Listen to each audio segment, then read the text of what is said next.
Baik, yang pertama ya, aspek yang perlu kita lakukan mujahadah ya, yaitu mujahadah dalam niat gitu. Ya, karena dia menjadi penentu amal kita ya. Nabi mengatakan innamal a'malu binniyat wa innamal likulli imri'in ma nawa. Amal itu bergantung kepada niat dan setiap orang itu diberikan ganjaran berdasarkan dengan niatnya. Oleh sebab itu sejak awal nih, aspek manakah yang perlu kita perjuangkan? Aspek niat.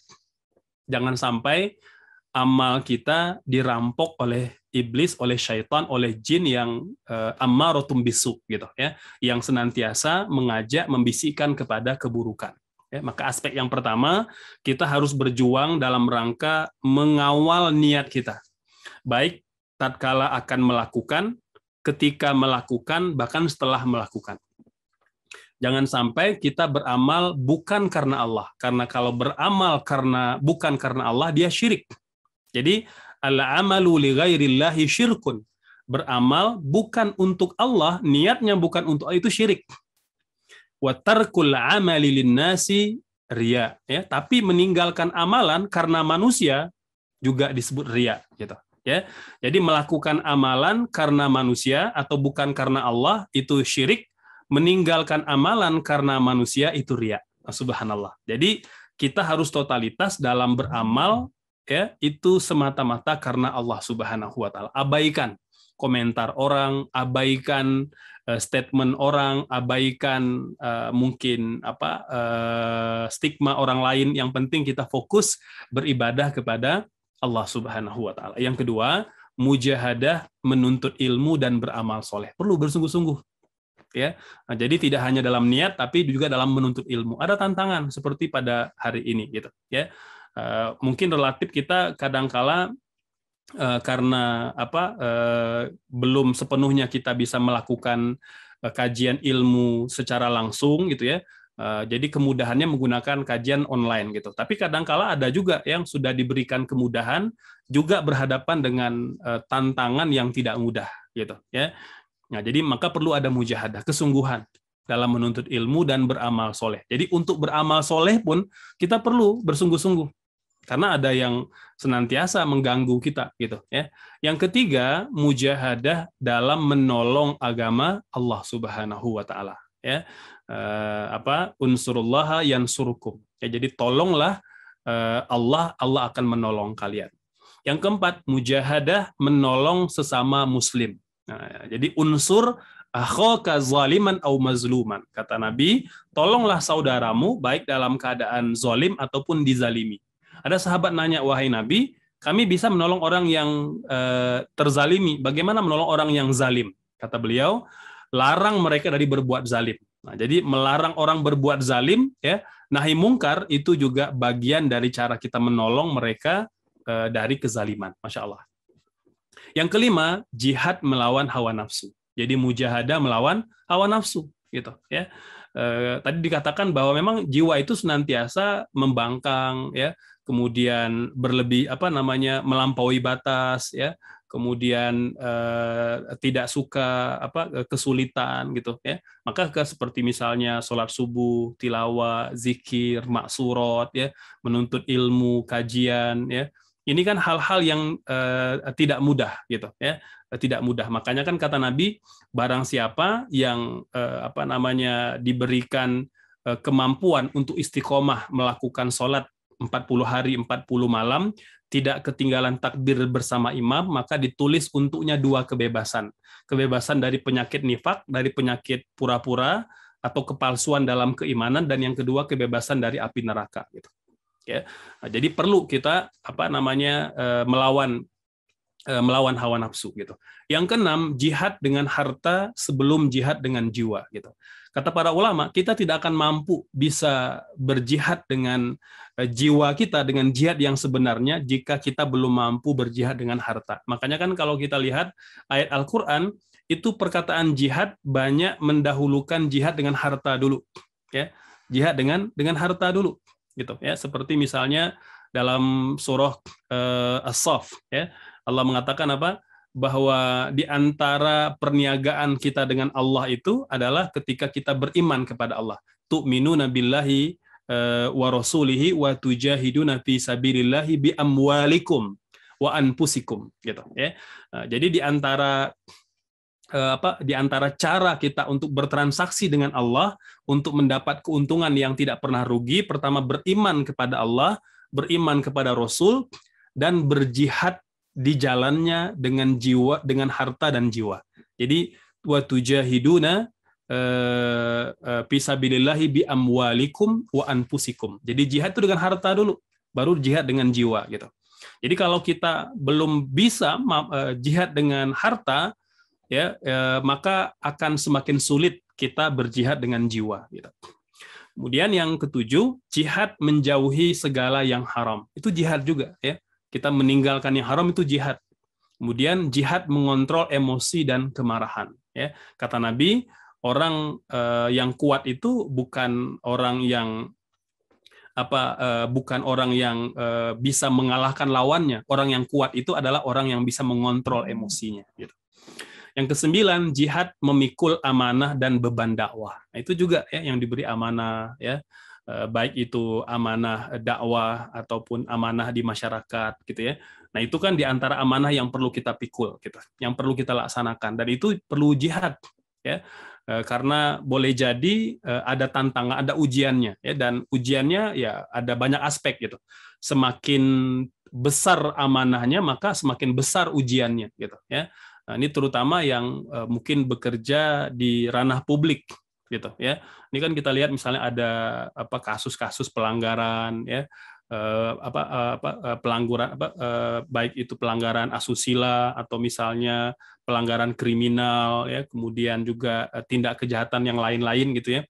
Nah, ini kan karena boleh jadi dia tidak mampu ya, dan tidak kuat ya memikul amanah itu yang memang harus dilaksanakan gitu kan. Makanya ada sahabat dulu Abu Dzar gitu ya, ini kan beliau pernah meminta secara khusus kepada Nabi, meminta untuk Nabi memberikan dia jabatan ya. Kata beliau, ya Rasulullah wallini, wahai Rasulullah berikan aku jabatan seperti mana engkau memberi jabatan kepada sahabat-sahabat yang lain.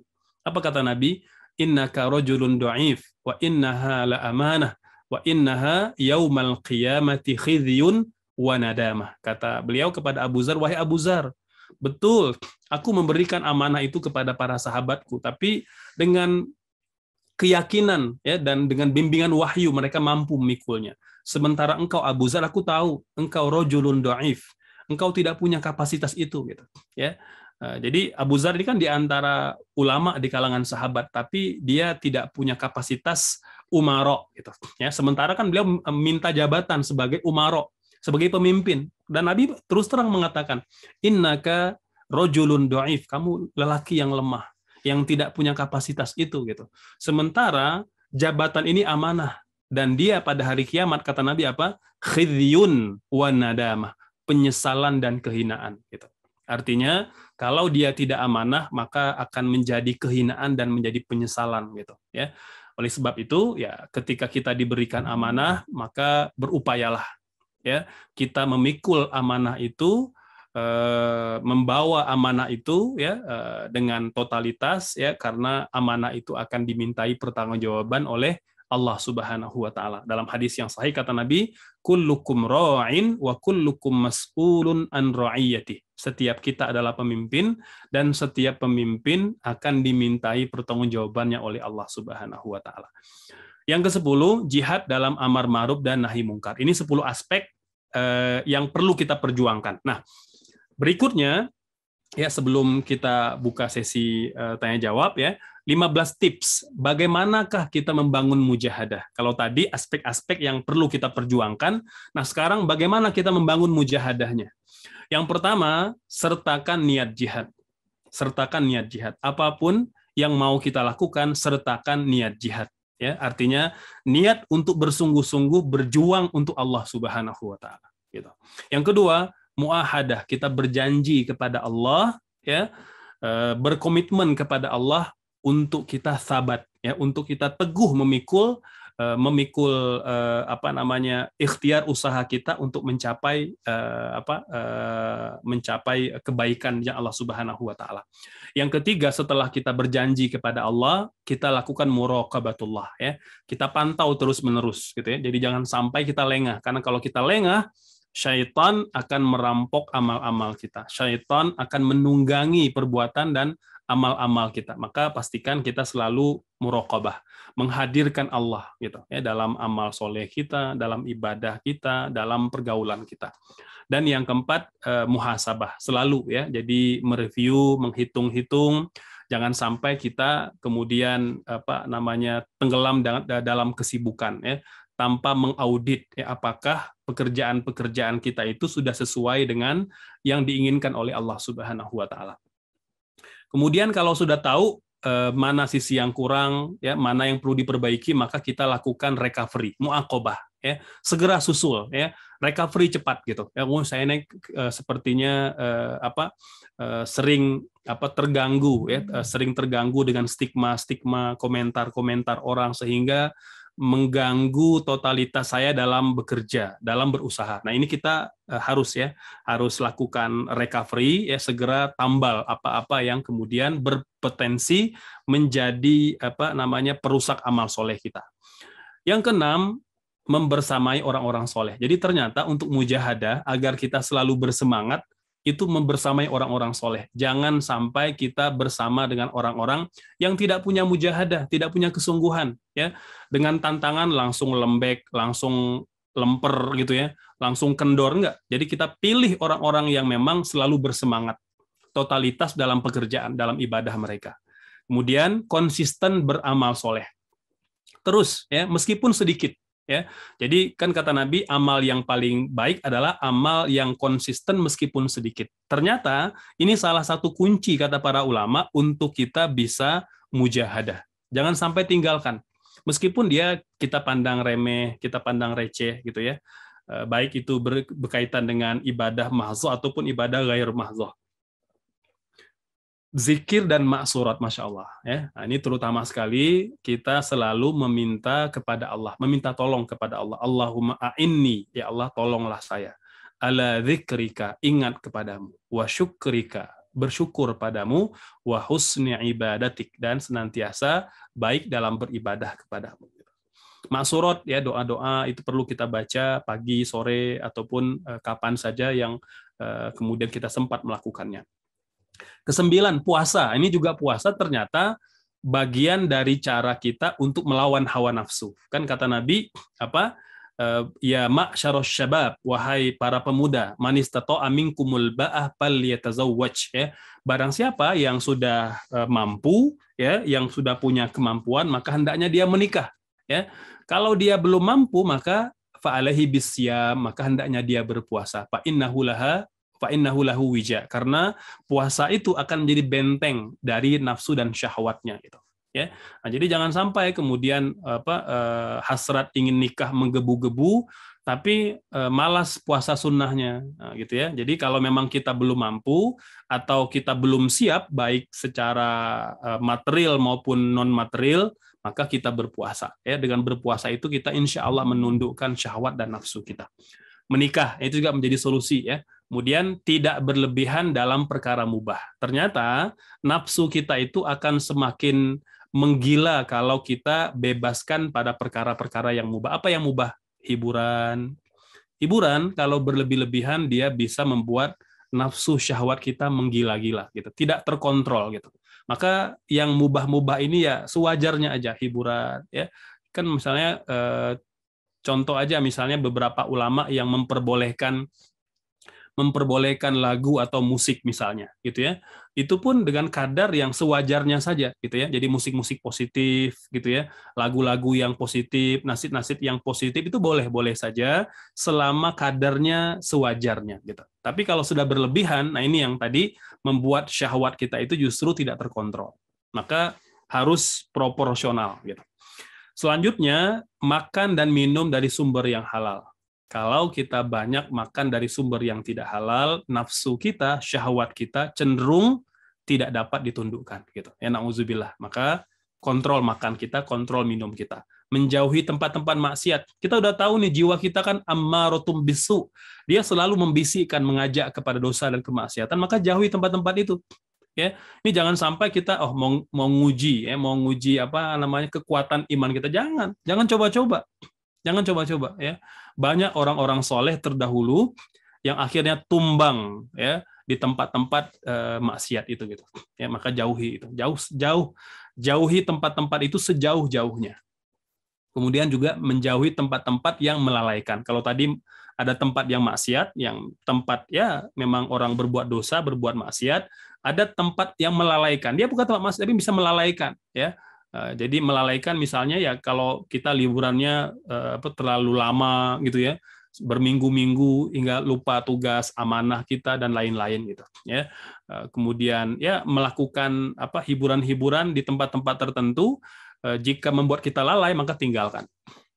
Dan yang terakhir, kalau yang haram kita tinggalkan, maka yang juga tidak kalah penting, tinggalkan juga perkara-perkara yang syubhat. Apa itu syubhat? Yang samar-samar ya. Jadi dia belum jelas halal atau haramnya, maka lebih utama dalam rangka menundukkan syahwat kita tinggalkan yang syubhat. Meskipun ulama mengatakan yang syubhat itu tidak jelas halalnya, pun juga tidak jelas haramnya, gitu. Ya, tidak jelas haramnya. Tapi bagi orang-orang yang ingin warok, menjaga diri, mengawal dan mengontrol nafsunya, maka tinggalkan perkara-perkara yang syubhat, gitu. Ya, misalnya apa? Yang syubhat itu ya sesuatu yang tidak jelas dalam usaha, dalam bisnis ya. Ini belum jelas nih seperti apa nih hukumnya, apakah halal atau haram kalau skema bisnisnya seperti ini, kalau skema investasinya seperti ini. Kalau kita belum yakin tinggalkan. Ya. Nah, tapi kalau kita ingin jawaban ya mungkin cari para ustadz yang bisa memberikan jawaban yang tuntas kepada kita. Tapi kalau kita belum mendapatkan jawaban, maka meninggalkan yang syubhat itu jauh lebih utama. Ya, karena kata Nabi apa? Man ittaqa asyubhat istabra'a lidinhi wa irdih. Barang siapa yang meninggalkan syubhat, maka dia melindungi dirinya dan kehormatan dirinya gitu. Wallahu alam, hadirin Bapak Ibu yang dimuliakan Allah ya, demikian penjelasan tentang 15 tips bagaimana kita membangun mujahadah atau bagaimana kita menundukkan nafsu dan syahwat kita.